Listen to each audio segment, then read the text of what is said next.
फरवरी 2026 इस्लामाबाद का रावलपिंडी गैरिसन, पाकिस्तान के सबसे पावरफुल जनरल्स एक कमरे में बैठे हैं। सामने स्क्रीन पर हैं सैटेलाइट इमेजेस, काबुल की सड़कें, टीटीपी के ठिकाने और तालिबान के एम्यूनेशन डिपोज। इन जनरल्स के सामने एक बड़ी अजीब सी मुश्किल आ खड़ी है, क्योंकि जिन्हें इन्होंने खुद बनाया था आज उन्हीं को निशाना बनाना पड़ रहा है। 27 फरवरी 2026 पाकिस्तान के डिफेंस मिनिस्टर ख्वाजा आसिफ ने कुछ ऐसा कहा जो किसी ने इमेजिन नहीं किया था। उन्होंने कहा, हमारा सब्र अब टूट चुका है, अब ये हमारे बीच एक ओपन वॉर है। अब नॉर्मली पाकिस्तान का इतिहास देखें तो कोई भी अज्यूम करेगा कि ये इंडिया से वॉर की बात कर रहे होंगे, लेकिन नहीं, ये स्टेटमेंट अफगानिस्तान की तालिबान सरकार को लेकर थी। वही तालिबान जिसे पाकिस्तान ने खुद खड़ा किया, जिसे पाकिस्तान की ISI ने ट्रेन किया, फंड किया और दशकों तक सपोर्ट किया, आज उसी तालिबान के खिलाफ पाकिस्तान ने खुली जंग का ऐलान कर दिया है। हर एक वॉर की तरह इस वॉर की कीमत भी आम लोगों को चुकानी पड़ रही है। हर हफ्ते 100 से ज्यादा आम लोग मर रहे हैं, यानी हर दिन के लगभग 15 लोग। इसमें अस्पतालों पर हमले किए जा रहे हैं, बच्चों की मौत हो रही है। लेकिन सवाल ये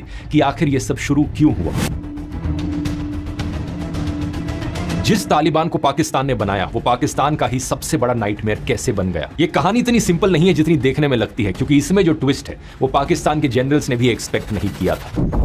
साल 1994 अफगानिस्तान की धूल भरी सड़कों पर एक कॉन्वॉय चल रहा है। इसमें बैठे हैं ISI के ऑफिसर्स और उनके साथ एक आदमी जिसका नाम है मुल्ला ओमर। एक आंख से अंधा, पगड़ी बांधे ये इंसान जो एक छोटे से मदरसे में पढ़ाता था। ISI के ऑफिसर्स उसे एक डील ऑफर करते हैं, हम तुम्हें हथियार देंगे, पैसे देंगे, ट्रेनिंग देंगे, लेकिन तुम्हें हमारे लिए बस एक काम करना है, अफगानिस्तान पर कब्जा करो और हमारा कहना मानो। असल में इस डील का आइडिया 1990 के दशक में पाकिस्तान की इंटेलिजेंस एजेंसी को आया था, जब अफगानिस्तान सिविल वॉर में डूबा हुआ था। उनका आइडिया था कि अगर अफगानिस्तान में एक फ्रेंडली सरकार बिठाएंगे हम, तो इंडिया के खिलाफ एक स्ट्रेटेजिक डेप्थ मिलेगी। तालिबान के लीडर मुल्ला ओमर इस डील को एक्सेप्ट कर लेते हैं। ISI रिस्पॉन्स में ऑयल के टैंकर्स भेजता है, हथियारों की खेप भेजता है और पाकिस्तान के अंदर मौजूद मदरसे तालिबान के रिक्रूटमेंट सेंटर बन जाते हैं। सिर्फ 2 साल के अंदर 1996 में तालिबान काबुल पर कब्जा करने में सक्सेसफुल हो जाता है। अफगानिस्तान में तालिबान की नई सरकार बनती है। उस वक्त दुनिया में सिर्फ 3 देश थे जिन्होंने तालिबान की सरकार को ऑफिशियली रिकॉग्नाइज किया, पाकिस्तान उनमें से एक था। लेकिन फिर साल 2001 में अमेरिका पर सबसे खौफनाक आतंकी हमला होता है। अमेरिका जवाब में तालिबान की सरकार गिरा देता है। पब्लिकली देखा जाए तो पाकिस्तान अमेरिका का इस मौके पर साथ देता है, लेकिन सीक्रेटली वो तालिबान को सेफ हेवन, ट्रेनिंग और पैसा सब कुछ दे रहा था। पाकिस्तान का ये डबल गेम 20 सालों तक चला और जब 2021 में अमेरिका निकल गया, तालिबान वापस पावर में आया, तो उस वक्त के पाकिस्तान के प्राइम मिनिस्टर इमरान खान ने कहा, अफगान्स ने गुलामी की जंजीरें तोड़ दी हैं। ज़हनी गुलामी की जंजीरें तोड़ना ज्यादा मुश्किल होता है। जो अभी अफगानिस्तान में गुलामी की जंजीरें तो तोड़ दी उन्होंने। जैसे तालिबान की जीत पाकिस्तान की अपनी जीत हो। पाकिस्तान को लगा कि अब उसके पपेट वापस गद्दी पर बैठ गए हैं, लेकिन पाकिस्तान ने एक चीज कैलकुलेट नहीं करी थी, जो ताकत तुम धार्मिक कट्टरता से पैदा करते हो वो कभी तुम्हारी नहीं रहती, वो अपने रूल्स से खेलती है, और वही ताकत अब पाकिस्तान की तरफ मुड़ चुकी थी। यहीं पर एंट्री होती है तहरीक-ए-तालिबान पाकिस्तान की, शॉर्ट फॉर्म TTP। इसको पाकिस्तानी तालिबान भी बुलाया जाता है। ये वो लोग थे जो ISI के मदरसों में पढ़े थे, अफगान तालिबान के साथ लड़े थे, लेकिन जब से पाकिस्तान ने अमेरिका का साथ दिया था, अमेरिका की वॉर ऑन टेरर पर, तब से ये पाकिस्तान के खिलाफ हो गए थे। TTP का मकसद सिर्फ एक है, पाकिस्तान की इलेक्टेड सरकार को गिराकर शरिया लॉ लागू करना। यूनाइटेड नेशंस ने इसे आतंकी संगठन भी डिक्लेयर किया हुआ है, और इस मकसद के लिए TTP ने पाकिस्तान में खून की नदियां बहाई। जैसे कि दिसंबर 2014, इमेजिन करके देखो, पेशावर का आर्मी पब्लिक स्कूल, सुबह के 10 बज रहे हैं, बच्चे अपने क्लासरूम में बैठे हैं, कोई मैथ्स का सवाल सॉल्व कर रहा है तो कोई अपने दोस्त से बातें कर रहा है। उनके बैग्स में टिफिन बॉक्सेस हैं जो उनकी माओ ने सुबह पैक करके भेजे हैं, और तभी गनशॉट्स की आवाज सुनाई देती है। TTP के आतंकियों ने एक क्लासरूम में जाके गोलियां चलाई। 132 बच्चे मारे गए, 132 बच्चे जिनकी उम्र 8 से 18 साल के बीच थी।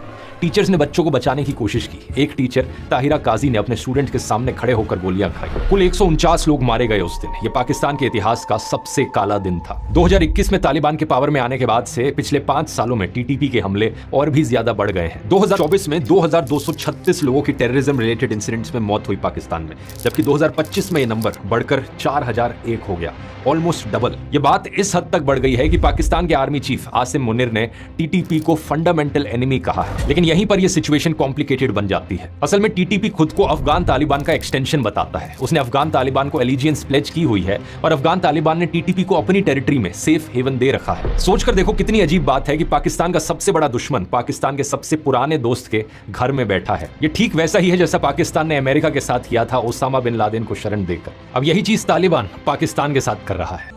8 अक्टूबर 2025 टीटीपी ने खैबर पख्तूनवा में पाकिस्तान आर्मी के एक कॉन्वॉय पर एम्बुश किया। 11 पाकिस्तानी सोल्जर्स मारे गए और इसके जवाब में पाकिस्तान ने जो किया वो कुछ ऐसा था जो पहले कभी नहीं किया था। उसने अफगानिस्तान की राजधानी काबुल पर डायरेक्ट एयर स्ट्राइक की। टारगेट था टीटीपी का चीफ नूर वली महसूद जो काबुल में रहता था। इस स्ट्राइक में नूर वली तो बच गया, लेकिन इसकी वजह से पाकिस्तान और अफगान तालिबान आमने सामने आ गए। तालिबान की सरकार जवाब में पाकिस्तानी मिलिट्री इंस्टॉलेशंस पर हमला करती है। कम से कम 23 पाकिस्तानी सैनिक मारे जाते हैं। अफगानिस्तान के भी 9 सैनिक मारे गए। कई दिनों तक क्लैशेस होते रहे और फिर कतर और टर्की की मीडिएशन से सीज फायर हुआ। लेकिन यह सीज फायर दोस्तों एक इल्यूजन था। अभी तो और बड़ी वॉर आनी बाकी थी। पाकिस्तान की मांग सिंपल थी। तालिबान से कहा गया टीटीपी पर एक्शन लो, लेकिन तालिबान ने ऐसा नहीं किया। और यही चीज इस पूरे कॉन्फ्लिक्ट का सबसे कॉम्प्लिकेटेड हिस्सा है जो ज्यादातर लोग नहीं जानते। इमेजिन करो काबुल में तालिबान का डिफेंस मिनिस्टर एक कमरे में बैठा है। एक तरफ पाकिस्तान धमकी दे रहा है टीटीपी को बंद करो वरना और बम गिराए जाएंगे, और दूसरी तरफ उसका इंटेलिजेंस चीफ बोल रहा है अगर हमने टीटीपी को बंद कर दिया तो उनके हजारों फाइटर्स कल आईसिस खुरासान में चले जाएंगे और फिर दोनों तरफ से हमला होगा। आईसिस खुरासान, शॉर्ट में इसे आईसिस के भी कहा जाता है, ये एक और खतरनाक ग्रुप है जो अफगानिस्तान में कई सालों से ऑपरेट कर रहा है। ये तालिबान का सबसे बड़ा राइवल है और तालिबान को इसी चीज का डर है अगर टीटीपी को बंद करवाया तो उसके लोग इस ग्रुप के साथ जुड़ जाएंगे और प्रॉब्लम सॉल्व होने की जगह 2 प्रॉब्लम्स खड़ी हो जाएंगी। अब पाकिस्तान टीटीपी को बर्दाश्त नहीं कर सकता क्योंकि वो उसके लोगों को मार रहा है और तालिबान टीटीपी को छोड़ नहीं सकता। तो ये एक ऐसा गहरा गड्ढा है जिसमें दोनों तरफ से बाहर निकलने का रास्ता दिख नहीं रहा और इसी गड्ढे ने फुल स्केल वॉर को शुरू किया। फरवरी 2026 के आखिरी 2 हफ्तों में सब कुछ बड़ी तेजी से हुआ। 16 फरवरी को टीटीपी ने बॉर्डर चेक पॉइंट पर एक हमला किया जिसमें 11 सिक्योरिटी पर्सनल और एक बच्चे की मौत हुई। पाकिस्तान ने जवाबी एयर स्ट्राइक्स की और फिर तालिबान ने वो किया जो किसी ने इमेजिन नहीं किया था। तालिबान ने बॉर्डर पर पाकिस्तान के खिलाफ full scale military offensive launch कर दिया। ये कोई छोटी मोटी फायरिंग नहीं थी, ये एक ऑर्गेनाइज्ड क्रॉस बॉर्डर ऑफेंसिव था। जवाब में पाकिस्तान ओपन वॉर का ऐलान कर देता है। Afghan Taliban regime has to make a clear choice, the terrorists and the terrorist organization and between Pakistan. 27 फरवरी को पाकिस्तान काबुल, कांधार और पाक्तिया प्रोविंस में एयर स्ट्राइक्स करता है। तालिबान के ब्रिगेड हेडक्वार्टर्स और एम्यूनेशन डिपोज को टारगेट किया जाता है। कांधार पर की गई स्ट्राइक्स स्पेशली सिग्निफिकेंट थी क्योंकि कांधार तालिबान का स्पिरिचुअल बर्थ प्लेस है और तालिबान का सीक्रेटिव लीडर हिबतुल्लाह अखुंज़्यादा यही रहता है। पाकिस्तान एक साफ मैसेज देना चाह रहा था तालिबान को कि हम तुम्हारी लीडरशिप को डायरेक्टली टारगेट कर सकते हैं। 26 फरवरी से 13 मार्च के बीच सिर्फ 15 दिनों में 76 आम लोगों की मौत हुई, 213 घायल हुए और 1 लाख से ज्यादा लोगों को अपना घर छोड़ना पड़ा है। लेकिन फिर आया 16 मार्च का दिन जो इस पूरे कॉन्फ्लिक्ट का सबसे काला दिन था। काबुल के पास एक हॉस्पिटल है, Omid addiction treatment hospital. Ramzan का महीना चल रहा था, अंदर लोग इलाज करवा रहे थे। कुछ नशे की लत छोड़ने की कोशिश कर रहे थे तो कुछ के परिवार उनके पास बैठे थे, बच्चे भी थे। और तभी पाकिस्तान की एयर स्ट्राइक आई।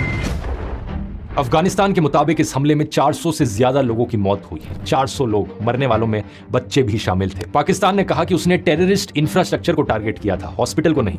लेकिन तस्वीरें और वीडियोस सब सच बता देती हैं। मलबे में गिरे हुए हॉस्पिटल के बिस्तर दिख रहे हैं, दवाइयां दिख रही हैं और लोगों की चीख सुनाई दे रही है। रमजान के महीने में एक हॉस्पिटल पर बम गिराना, दुनिया भर में इस चीज को लेकर इतनी आउटरीच हुई कि पाकिस्तान को मजबूर होकर ईद तक एयर स्ट्राइक्स को रोकना पड़ा। लेकिन यह सीज फायर सिर्फ एक पॉज था, टेम्पररी था। 26 मार्च को पाकिस्तान ने फिर से हमला शुरू कर दिया। इस वॉर की मिलिट्री रियलिटी यह है कि दोनों साइडों में से ना ही कोई हार सकता है ना ही कोई जीत सकता है। अफगानिस्तान की आर्मी एक कन्वेंशनल वॉर में पाकिस्तान का मुकाबला नहीं कर सकती। उनके पास कोई एयरफोर्स नहीं है और Pakistan air space completely dominate करता है। इसी कारण से तालिबान को कामिकाजे ड्रोन्स जैसे अनकन्वेंशनल मेथड्स पर डिपेंड होना पड़ रहा है। लेकिन फिर भी तालिबान को इस वॉर में एक बड़ा मौका दिख रहा है। तालिबान को पता है कि अफगानिस्तान की सॉवरेनिटी के लिए पाकिस्तान से लड़कर वो अपने देश के लोगों की नजर में नेशनल हीरो बन सकता है जो उसे एक लेजिटिमेसी प्रदान करेगा। पाकिस्तान ग्राउंड इन्वेजन भी नहीं कर सकता क्योंकि अफगानिस्तान गुरिल्ला वॉरफेयर के लिए बनी हुई जमीन है और तालिबान फाइटर्स इसमें एक्सपर्ट्स हैं। हिस्ट्री भी यही बताती है। सोवियत यूनियन ने 10 साल तक कोशिश करी अफगान्स को इन्वेड करने की। अमेरिका 20 साल तक लड़ा लेकिन दोनों हार गए। एक्सपर्ट्स के मुताबिक इस वॉर का मोस्ट लाइकली आउटकम एक कोअर्सिव डिप्लोमेसी है, यानी पहले फाइटिंग होगी, फिर सीज फायर और फिर फाइटिंग शुरू हो जाएगी।